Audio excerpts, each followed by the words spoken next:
Welcome to LCP chemistry hub YouTube channel. Dear friends, आज के इस वीडियो सेशन में केमिस्ट्री मॉडल पेपर 2024 को डिटेल के अंदर डिस्कस करेंगे।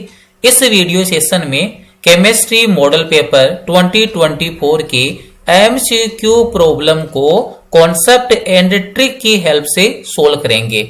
सेकंड थिंग, ये जो वीडियो सेशन है हिंदी मीडियम और इंग्लिश मीडियम दोनों मीडियम के स्टूडेंट के लिए बहुत ही ज्यादा इंपॉर्टेंट और बेनिफिशियल रहेगा, क्योंकि यहाँ पर जो एवरी प्रॉब्लम है आपको बोथ लैंग्वेज के अंदर मीनिंग हिंदी और इंग्लिश दोनों लैंग्वेज के अंदर आपको मेंशन की हुई मिलेगी। आइए स्टार्ट करते हैं आज का वीडियो सेशन एमसीक्यू प्रॉब्लम की क्वेश्चन नंबर 1 से।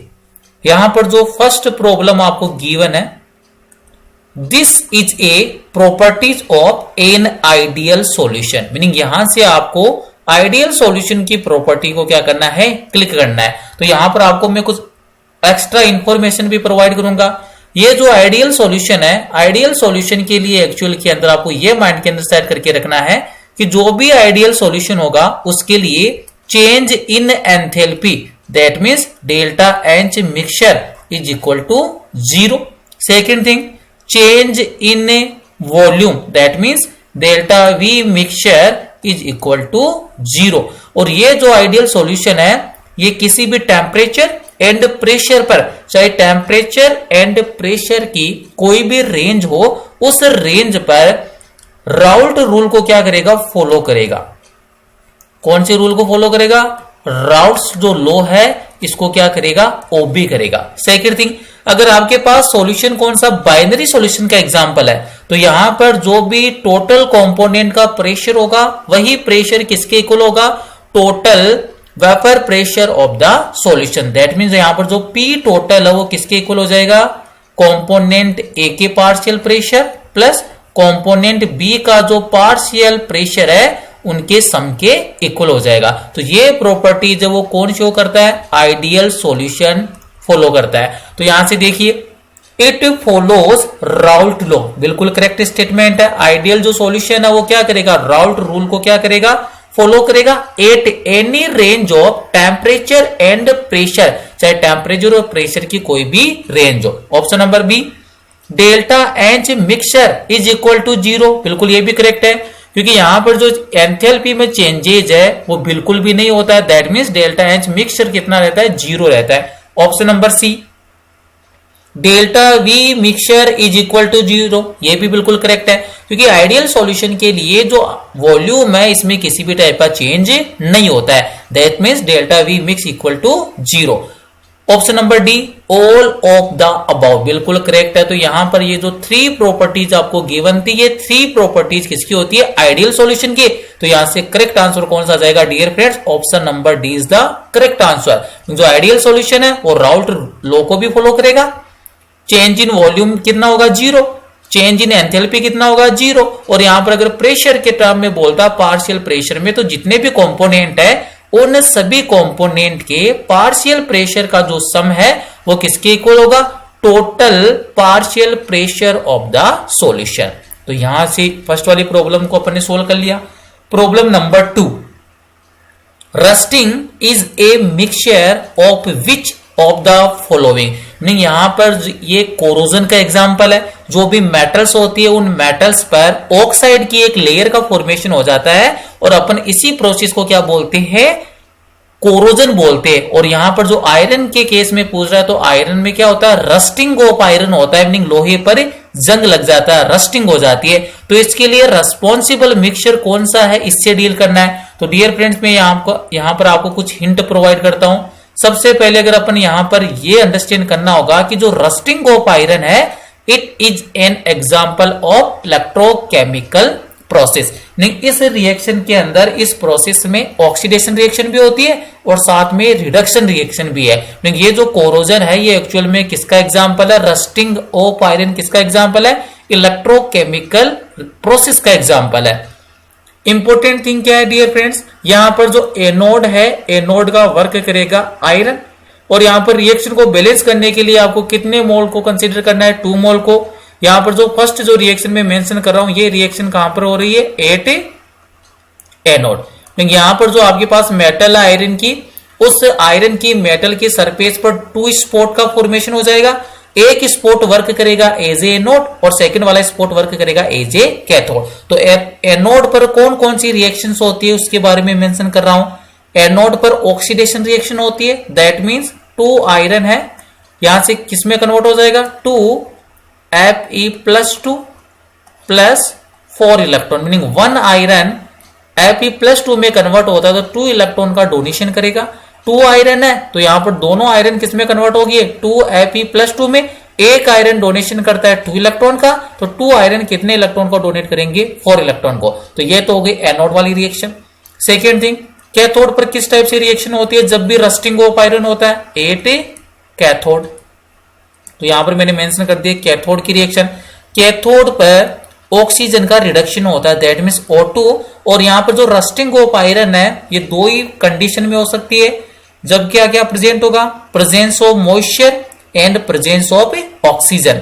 तो यहां पर ऑक्सीजन हो गया, प्रेजेंस ऑफ मॉइस्चर से कौन सा आयन आ जाएगा H पॉजिटिव आयन आ जाएगा यहां पर रिएक्शन के अंदर।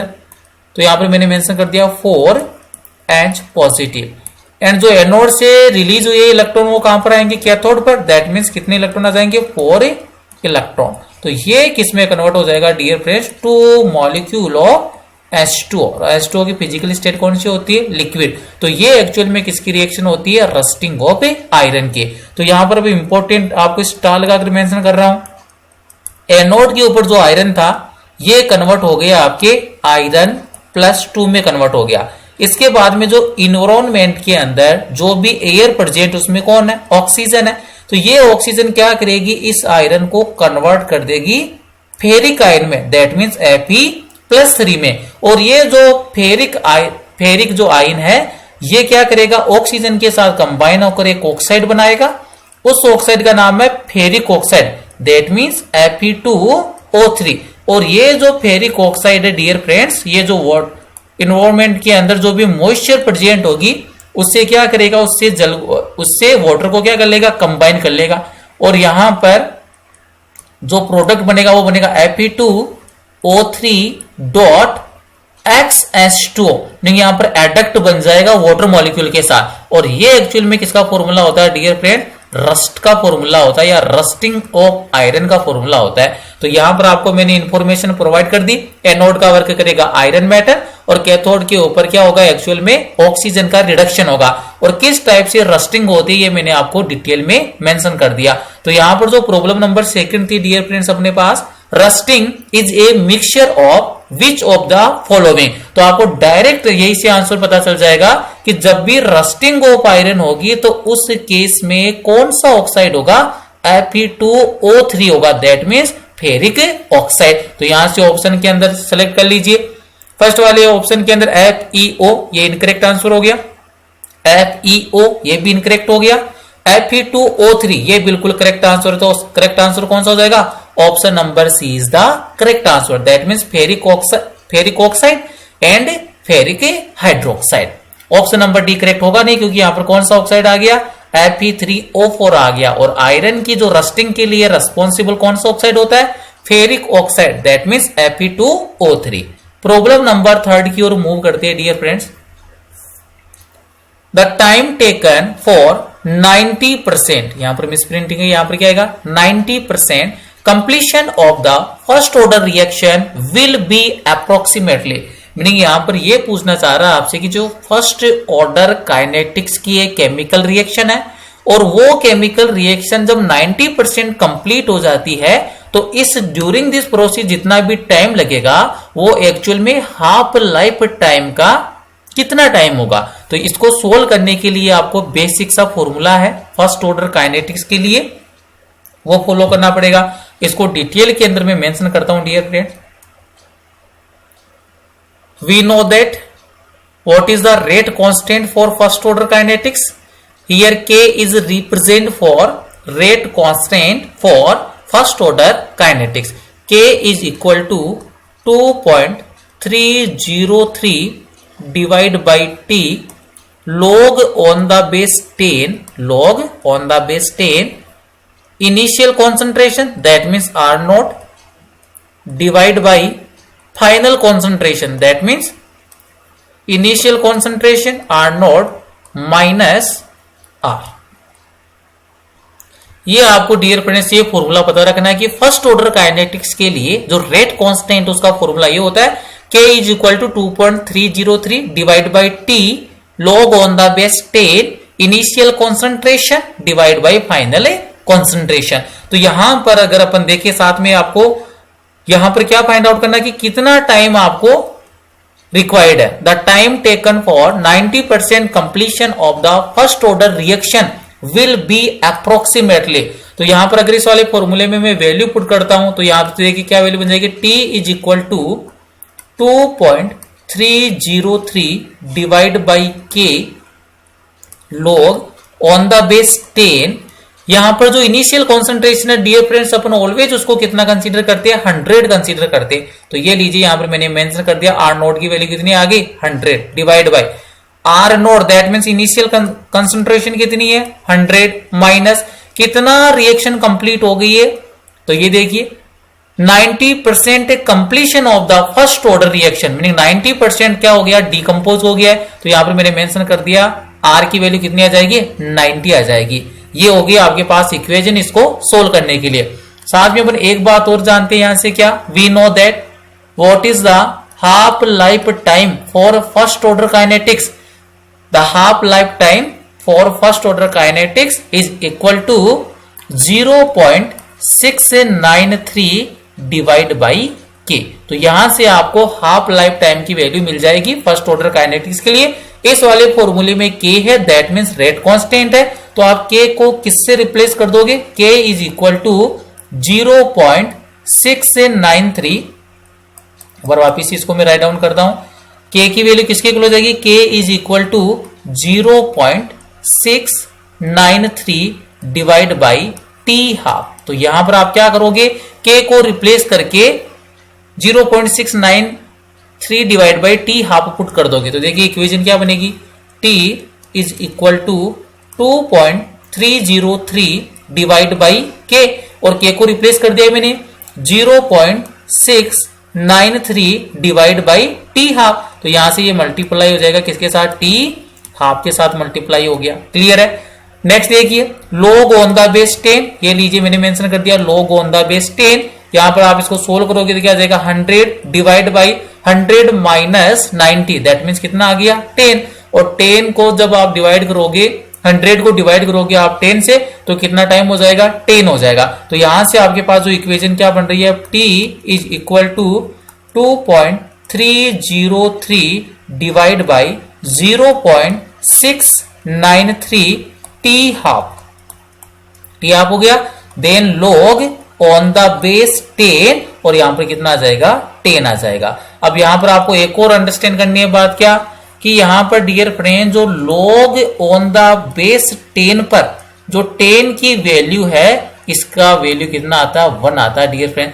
लॉग ऑन द बेस 10 पर जो 10 है वो किसके इक्वल होता है 1 के। तो यहां पर मैं इस वाली टर्म की जगह लॉग ऑन द बेस 10 की जगह क्या मेंशन कर दूंगा 1 मेंशन कर दूंगा। तो आपके पास यहां पर क्या फॉर्मूला बन रहा है, t is equal to 2.303 divide by 0.693 multiply with t half. और जब डियर फ्रेंड्स आप इसको डिवाइड करोगे, सोल्व करोगे, इसको 2.303 को डिवाइड करोगे 0.693 से, तो यहां पर आपको जो ऑब्टेन होगी वैल्यू वो कितनी होगी 3.3, और यहां पर आगे मल्टीप्लाई किसी हो जाएगा टी हाफ से हो जाएगा। तो ये जो टी हाफ है, हाफ लाइफ टाइम का कितना टाइम हो रहा है 3.3 टाइम। तो करेक्ट आंसर क्या हो जाएगा 3.3 टाइम। तो ये देखिए कौन सा करेक्ट आंसर हो जाएगा, option number B is the correct answer. Simple सा न्यूमेरिकल था, इसमें आपको बेसिक नॉलेज चाहिए था what is the rate constant for first order reaction. ये फॉर्मूला आपके rate constant for first order reaction. और साथ में आपको यहां पर रिक्वायरमेंट नीड होगी what is the half life time for first order reaction. तो फर्स्ट ऑर्डर रिएक्शन के लिए हाफ लाइफ टाइम का फॉर्मूला ये है dear friend, t half is equal to 0.693 divide by k. और वैल्यू जैसे आप पुट करोगे आपको आंसर कितना ऑब्टेन हो जाएगा 3.3 टाइम। नेक्स्ट वाली प्रॉब्लम की ओर मूव करते हैं। The unit of rate constant of second order reaction will be. ये काफी इंपॉर्टेंट प्रॉब्लम है डियर फ्रेंड। यहां से आपके every year RBSE and CBSE board exam में zero order, first order, otherwise second order reaction की जो काइनेटिक्स है इनके रेट कांस्टेंट की यूनिट जरूर पूछता है। तो यहां पर अपन बात करेंगे किस टाइप से आप किसी भी रिएक्शन के लिए रेट कांस्टेंट, दैट मींस के की वैल्यू आप इजीली क्या कर सकते हो, फाइंड आउट कर सकते हो। तो इसके लिए मैंने आपको हिंट प्रोवाइड कर रहा हूं मैं, चाहे रिएक्शन है आपकी, रिएक्शन की काइनेटिक्स जीरो ऑर्डर हो, फर्स्ट ऑर्डर हो या सेकंड ऑर्डर, इस वाले फॉर्मूले को अगर आप अप्लाई करोगे तो आप इजीली उनके रेट कांस्टेंट का फॉर्मूला फाइंड आउट कर लोगे। तो यहां पर मैंने फॉर्मूला मेंशन किया डियर फ्रेंड्स, ये फॉर्मूला आपको लर्न करना है। Concentration power raise to 1 minus n time inverse, ये फॉर्मूला होता है डियर फ्रेंड। ये मैंने आपको बता दिया फॉर्मूला टाइम इनवर्स। ये किसी भी ऑर्डर की काइनेटिक्स वाली रिएक्शन हो उसके रेट कांस्टेंट की वैल्यू आप इजीली फाइंड आउट कर सकते हो। फॉर्मूला बता दिया मैंने आपको, concentration power raise to 1 minus n time inverse. और यहां पर जो एन है ये किसको रिप्रेजेंट करेगा, एन यहां पर रिप्रेजेंट करेगा order of reaction, order of reaction को मेंशन करेगा, मीनिंग अभिक्रिया की कोटि को प्रदर्शित करेगा। तो यहां पर देखिए आपको प्रॉब्लम के अंदर कौन सी रिएक्शन बोला है, second order reaction. Second order reaction है, that means second order reaction के लिए स्मॉल एन की वैल्यू कितना पुट करोगे, 2 पुट करोगे। तो यहां पर डियर फ्रेंड्स कॉन्सेंट्रेशन की यूनिट क्या होती है, मोल पर लीटर। तो मैं इसको मेंशन कर देता हूं मोल पर लीटर। क्लियर है यहां तक, ये मैंने स्क्वायर ब्रैकेट बनाया। 1 माइनस एन, एन कौन सी ऑर्डर की काइनेटिक्स है, सेकंड ऑर्डर काइनेटिक्स है। तो यहां पर मैंने मेंशन कर दिया 1 माइनस 2 एंड देन आ जाएगा आपका टाइम में इनवर्स आ जाएगा। क्लियर है, यहां पर जैसे आप सोल्व करोगे 1 माइनस 2, तो यहां पर क्या फॉर्मूला आपके पास जनरेट होगा, मोल पर लीटर स्क्वायर ब्रैकेट -1, क्योंकि 1 में से आप 2 को क्या कर रहे हो, माइनस कर रहे हो, तो वैल्यू कितनी आ जाएगी, -1 आ जाएगी। और साथ में यूनिट क्या रहेगी आपकी, टाइम में इनवर्स। यहां पर जो आपको प्रॉब्लम गिवन है उसमें टाइम को मेंशन कर रखा है सेकंड में, तो यहां पर टाइम को अपन भी किस में मेंशन कर देंगे, सेकंड में मेंशन कर देंगे। इनवर्स वाला साइन है तो यहां पर यूनिट क्या बनेगी dear friends, mole inverse litre second inverse. ये लीजिए आपका करेक्ट आंसर है। सेकंड ऑर्डर रिएक्शन के लिए रेट कांस्टेंट की वैल्यू है, या रेट कांस्टेंट का जो यूनिट क्या आएगा, मोल इनवर्स लीटर सेकंड इनवर्स। और किसी भी टाइप की ऑर्डर ऑफ काइनेटिक्स वाली रिएक्शन हो उसका जब भी आपको फॉर्मूला फाइंड आउट करना तो इस वाले फॉर्मूले का यूज करते, K is equal to concentration power raise to 1 minus n time inverse, where n is stand for order of a reaction. तो यहां पर करेक्ट आंसर क्या होगा, mole inverse litre second inverse. ये देखिए ऑप्शन नंबर कौन सा है, सेकंड इनवर्स, ये इनकरेक्ट हो गया। मोल स्क्वायर ये भी इनकरेक्ट हो गया। मोल लीटर यहां पर ये मिस प्रिंटिंग हो रखी है डियर फ्रेंड क्वेश्चन के अंदर, mole litre inverse second inverse, ये भी इनकरेक्ट आंसर हो गया क्योंकि मोल इनवर्स आना चाहिए था। यहां पर मेंशन कर रखा है mole litre inverse second inverse, ये भी क्या हो गया, इनकरेक्ट हो गया। तो इस वाले प्रॉब्लम के अंदर आरबीसी का जो केमिस्ट्री का मॉडल पेपर है क्वेश्चन नंबर 4 वो कंप्लीटली इनकरेक्ट है, क्योंकि इसके अंदर ऑप्शन के अंदर आपको करेक्ट आंसर नहीं मिलेगा। तो इसका करेक्ट आंसर क्या है डियर फ्रेंड्स, वो मैंने आपको मेंशन कर दिया। इसका करेक्ट आंसर होगा mole inverse litre second inverse. ये आपको कोई भी ऑप्शन गिवन नहीं है, तो यहां से ये मिस प्रिंटिंग है। क्वेश्चन नंबर 4 इसका करेक्ट आंसर है mole inverse litre second inverse. Next वाली प्रॉब्लम की ओर मूव करते हैं dear friends. What happens to the atomic size of lanthanides as atomic number increase. Meaning यहां पर डियर फ्रेंड्स ये एक टाइप से लैंथेनाइड कॉन्ट्रैक्शन की डेफिनेशन है। तो यहां पर आपको पता है कि जब भी लैंथेनाइड कॉन्ट्रैक्शन के अंदर एटॉमिक नंबर तो इंक्रीज होगा, लेकिन एटॉमिक नंबर इंक्रीज होने के साथ साथ जो एटॉमिक साइज है लैंथेनाइड एंड लैंथेनाइड आयंस की, उसमें क्या आता है, स्टेडी डिक्रीजमेंट आता है। तो यहां से इसका करेक्ट आंसर क्या हो जाएगा, रेडियस पर क्या इफेक्ट पड़ेगा, रेडियस क्या होगी, डिक्रीज होगी। करेक्ट आंसर कौन सा हो गया, option number D is the correct answer. As well as atomic number increases of lanthanide ion and lanthanide, then the atomic radius will be decreased and it is due to lanthanide contraction. और इसका reason क्या है? Lanthanide contraction. और lanthanide contraction में आपको mind के अंदर set करके रखना है डियर फ्रेंड, जेड इफेक्टिव जो फैक्टर है वो डोमिनेट हो जाता है किस पर? शिल्डिंग इफेक्ट पर। यह भी आपको पता होना चाहिए कि लेंथेनाइड कॉन्ट्रैक्शन का एक्चुअली रीजन क्या है? Z effective is dominant over shielding effect. Shielding effect पर डोमिनेट कौन कर जाएगा? जेड इफेक्टिव कर जाएगा। तो यहां पर क्या सीन क्रिएट होगा कि एटॉमिक नंबर तो इंक्रीज होगा सीरीज के अंदर। लेंथेनाइड जो सीरीज है 4f जो सीरीज है उसमें एटॉमिक नंबर तो इंक्रीज होगा, लेकिन एटॉमिक नंबर इंक्रीज होने के साथ में जो एटॉमिक रेडियस है उसमें क्या आएगा? स्टेडी डिक्रीजमेंट आएगा। नेक्स्ट स्लोली या ग्रेजुअली क्या होगा? डिक्रीजमेंट होगा। करेक्ट आंसर कौन सा हो जाएगा? Radius decrease. नेक्स्ट वाली प्रॉब्लम की ओर मूव करती। The coordination number of EDTA -4 is. यहां पर डियर फ्रेंड्स ये आपको लिगेंड गिवन है, और लिगेंड कौन सा है? ये इथाइलिन डायमीन टेट्रा एसीटेटो। इस लिगेंड का फुल फॉर्म क्या है EDTA की? Ethylene diamine tetra acetato. और चार्ज कितना गिवन है? -4। और आपसे क्या डील करवाना चाह रहा है यहां पर? Coordination number.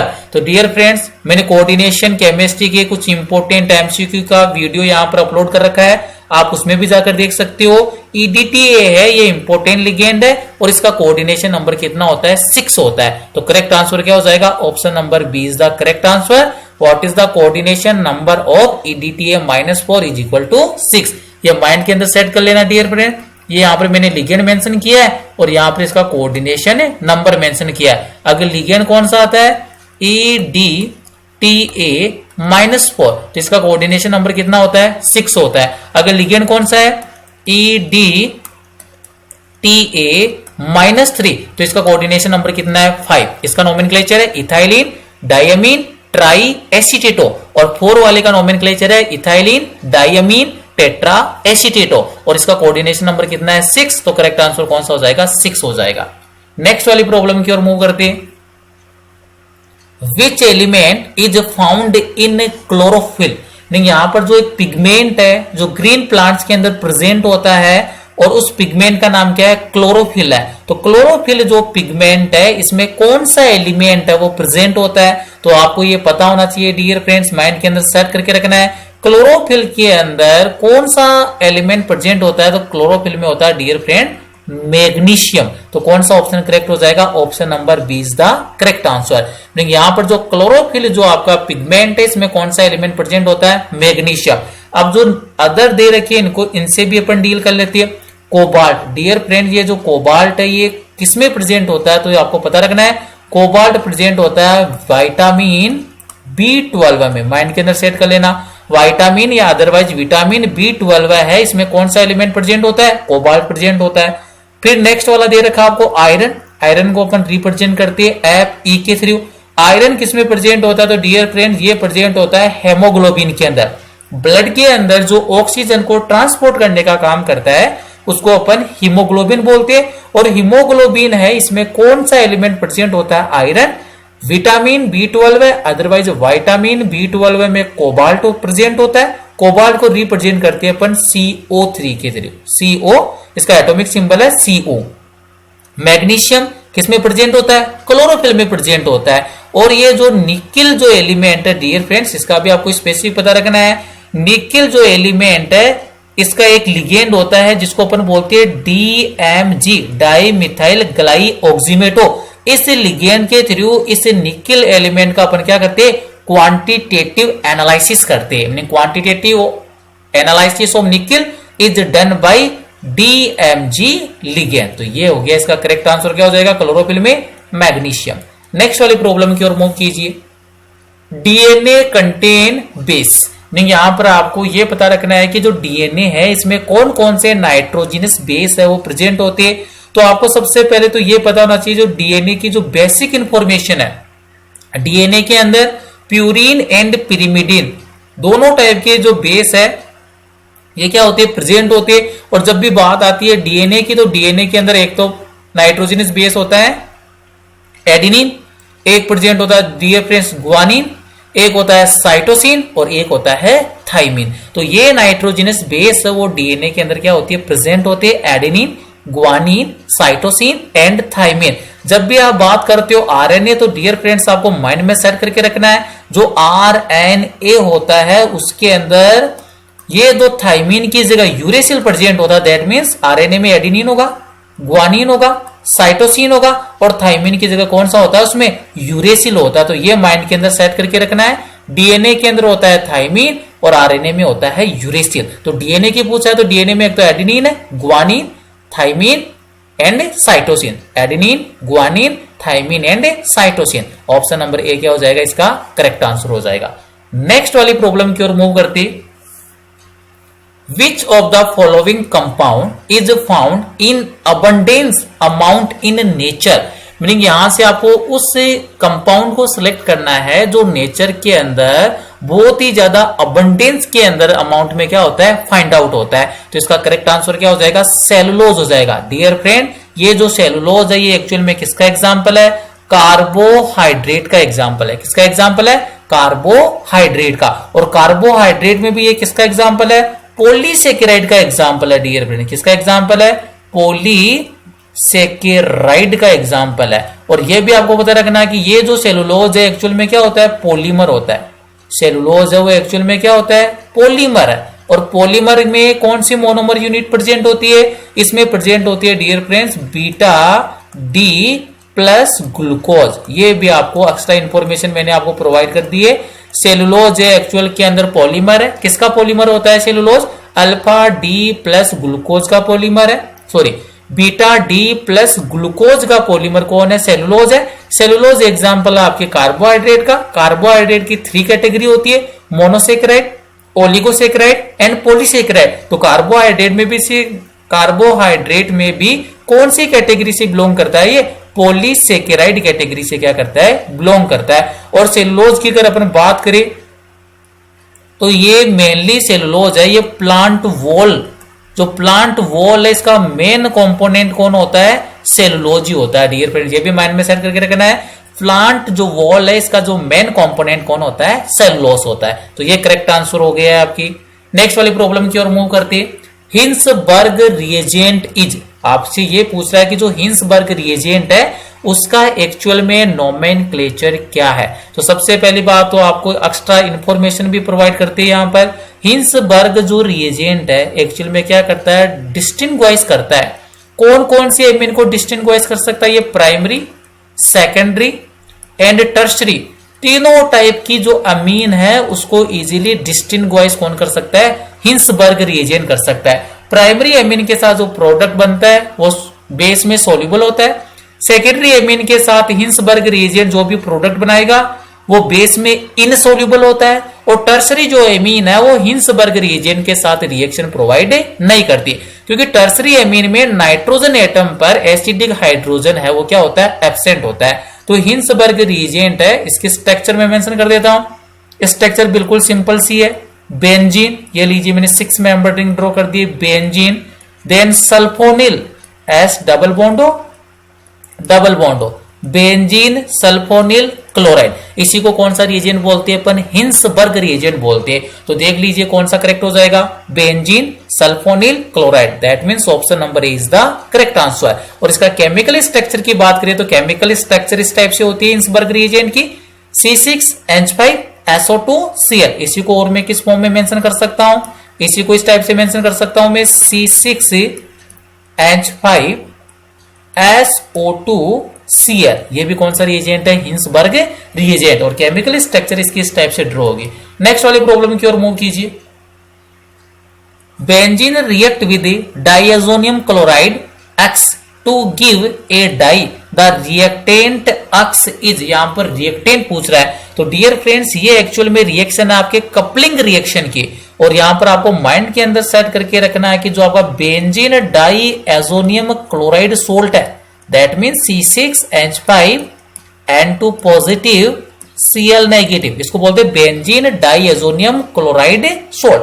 ये क्या करता है, दो ही कंपाउंड है, 2 ही रिएक्शन है जो आपके एनसीईआरटी में मेंशन है।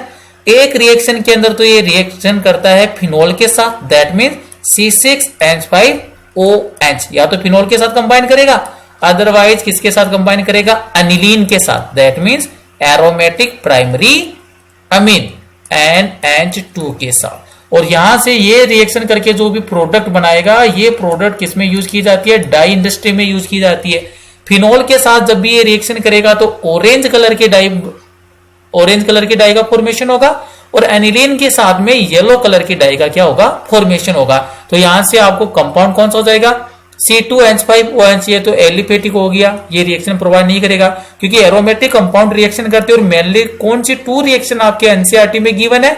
फिनोल के साथ रिएक्शन है और साथ में एनिलीन के साथ। फिनोल के साथ ऑरेंज कलर की डाई बनेगी और जो एनिलीन के साथ येलो कलर की डाई बनेगी। C2H6 ये तो एल्केन हो गया, ये भी इनकरेक्ट हो गया। H2 के साथ ये रिएक्शन करके डाई का फॉर्मेशन नहीं करेगा। तो रिएक्शन किसके साथ है? C6H5NH2।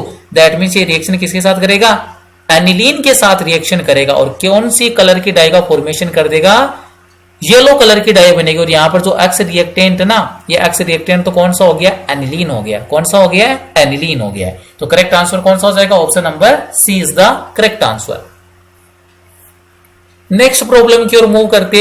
ल्यूकास रिएजेंट इज, और आपको यह भी पता होना चाहिए डियर फ्रेंड्स, ये जो ल्यूकास रिएजेंट है इसका यूज अपन किसमें करते हैं? Primary, secondary and tertiary alcohol को डिस्टिंग्विश करने में। इस वाले रिएजेंट की हेल्प से आप primary, secondary and tertiary alcohol को इजीली डिफरेंशिएट कर सकते हो। टर्सरी एल्कोहल है वो रेडिली टर्बिडिटी का फॉर्मेशन करेगा। सेकेंडरी एल्कोहल के साथ जो ल्यूकास रिएजेंट है वो टर्बिडिटी तो प्रोड्यूस करेगा, लेकिन टर्बिडिटी अपीयर होने में 5 to 10 मिनट का क्या लगेगा? टाइम लगेगा। प्राइमरी जो एल्कोहल है जनरली ल्यूकास रिएजेंट के साथ किसी भी टाइप की केमिकल रिएक्शन प्रोवाइड नहीं करता है। और जब भी टर्बिडिटी यहां पर अगर अपीयर होगी तो उसके लिए आपको इसको टेम्परेचर प्रोवाइड करना पड़ेगा, और साथ में टर्बिडिटी अपीयर होने में मोर देन 30 मिनट का क्या होगा? टाइम की रिक्वायरमेंट है। तो यहां पर ल्यूकास रिएजेंट उसका केमिकल कॉम्बिनेशन क्या है, वो एक्चुअल में किसका मिक्सचर है, इससे आपको डील करना है। तो ल्यूकास रिएजेंट डियर फ्रेंड्स होता है concentrate hydrochloric acid, that means HCl and anhydrous zinc chloride, anhydrous zinc chloride. तो ये केमिकल कॉम्बिनेशन होता है। Lucas reagent is the mixture of concentrate hydrochloric acid and anhydrous zinc chloride. तो कौन सा option है? एनहाइड्रस क्यूप्रिक क्लोराइड, ये यही पे इनकरेक्ट हो गया। Anhydrous zinc chloride and concentrate HCl, option number B क्या हो गया? करेक्ट आंसर हो गया डियर फ्रेंड। नेक्स्ट वाली प्रॉब्लम की ओर मूव करते। Which gas is produced when alcohol react with sodium? Meaning alcohol की रिएक्शन है सोडियम के साथ, तो जब भी एल्कोहल है सोडियम के साथ रिएक्ट करेगा कौन सी गैस है उसका प्रोडक्शन होगा? ये सिंपल सी रिएक्शन है डियर फ्रेंड। यहां पर आपको एल्कोहल की एसिडिक नेचर से डील करना। तो एल्कोहल का मीनिंग क्या होता है? ROH, ये हो गया एल्कोहल। एल्कोहल की रिएक्शन है सोडियम मेटल के साथ, सोडियम मेटल को मैंने मेंशन कर दिया Na से। और यहां पर एल्कोहल है, इसका नेचर कैसा होता है? एसिडिक। दैट मींस यहां से ऑक्सीजन एंड हाइड्रोजन जो पोलर बॉन्ड है इसका क्या हो जाएगा? ब्रेक डाउन हो जाएगा। दैट मींस ऑक्सीजन पर नेगेटिव चार्ज आएगा और हाइड्रोजन पर पॉजिटिव। तो यहां पर रिएक्शन को बैलेंस करने के लिए 2 मोल अपने एल्कोहल के कंसीडर करती है, 2 मोल ही सोडियम मेटल की कंसीडर करेंगे। तो यहां से एल्कोहल से एसिडिक नेचर शो करेगा, दैट मींस प्रोटॉन को डोनेट करेगा। और जैसे प्रोटॉन को डोनेट करेगा किसका फॉर्मेशन हो जाएगा? एल्कोक्साइड का फॉर्मेशन हो जाएगा। RO नेगेटिव को बोलते हैं एल्कोक्साइड। और नेगेटिव के साथ कंबाइन कौन करेगा? पॉजिटिव। सोडियम जो मेटल है फर्स्ट ग्रुप से बिलोंग करती है, दैट मींस 1 इलेक्ट्रॉन का डोनेशन करके किसमें कन्वर्ट हो जाएगा? Na+1 में कन्वर्ट हो जाएगा। दैट मींस यहां पर जो आपके पास कंपाउंड बनेगा डियर फ्रेंड्स वो कौन सा बन जाएगा? Sodium alkoxide.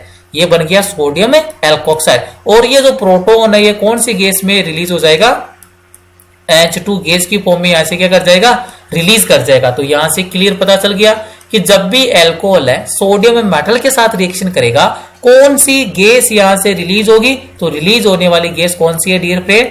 Di hydrogen gas है। और ये जो रिएक्शन है ये एल्कोहल की कौन सी नेचर को इंडिकेट करता है?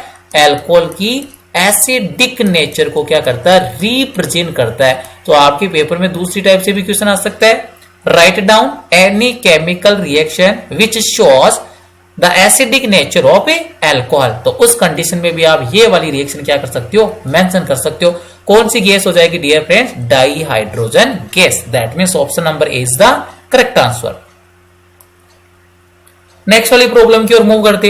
विच of the following is used as a anaesthetic? Anaesthetic के फॉर्म में किसका यूज करते हैं अपन डियर फ्रेंड? तो इसका करेक्ट आंसर कौन है? क्लोरोफॉर्म। और क्लोरोफॉर्म का फॉर्मूला क्या है डियर फ्रेंड्स? CnHCl3।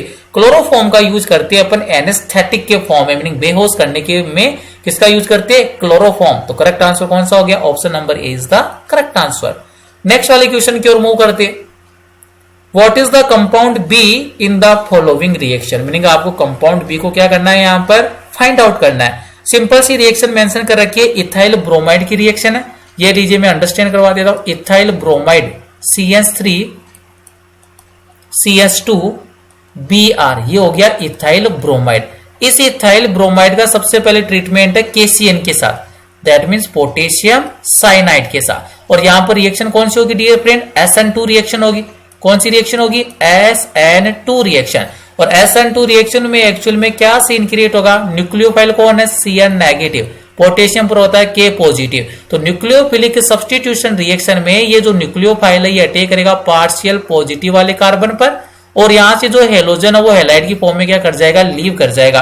तो प्रोडक्ट क्या बनेगा आपके पास में? CH3 single bond CH2 single bond C triple bond एड, मतलब प्रोपेन नाइट्राइल का फॉर्मेशन हो जाएगा।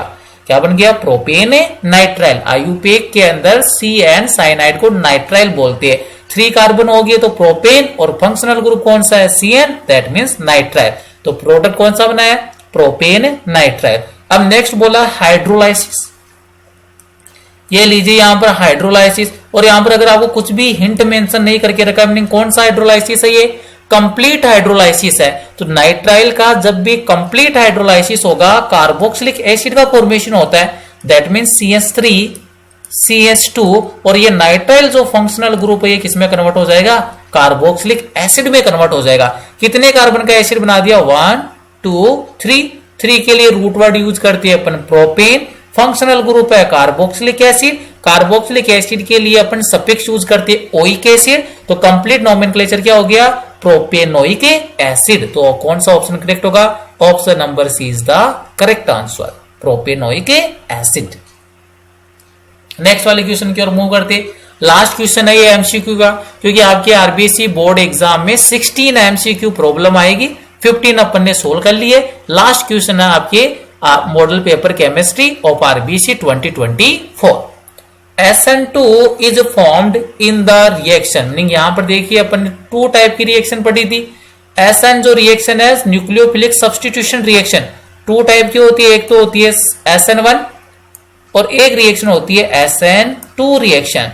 Unimolecular nucleophilic substitution reaction, bimolecular nucleophilic substitution reaction. तो यहां पर पूछा कि SN2 रिएक्शन में किसका फॉर्मेशन होता है, तो ये आपको पता होना चाहिए डियर फ्रेंड। SN1 रिएक्शन के अंदर तो इंटरमीडिएट बनता है, और इंटरमीडिएट कौन सा बनता है? कार्बोकेटाइन बनता है। और जब बात आती है SN2 रिएक्शन की, तो यहां पर इंटरमीडिएट का फॉर्मेशन नहीं होता है, यहां पर ट्रांजिशन स्टेट का फॉर्मेशन होता है। तो करेक्ट आंसर किसके लिए पूछा है? SN2 is formed in the reaction. तो SN2 रिएक्शन में किसका फॉर्मेशन होगा? ट्रांजिशन स्टेट का फॉर्मेशन होगा। तो करेक्ट आंसर कौन सा हो जाएगा? Option number is the correct answer, transition state. अगर यहीं पर SN1 रिएक्शन की बात करते तो SN1 रिएक्शन के अंदर तो इंटरमीडिएट बनता है, और कौन सा इंटरमीडिएट बनता है? कार्बोकैटाइन बनता है। क्लियर है? आज का वीडियो सेशन यहीं पर फिनिश करते हैं। अगर आपको वीडियो में कुछ भी सीखने को मिला है तो LCP chemistry hub YouTube channel को सब्सक्राइब कीजिए, वीडियो सेशन को लाइक कीजिए, और ज्यादा से ज्यादा अपने फ्रेंड्स एंड क्लिक्स के साथ शेयर कीजिए। Thank you.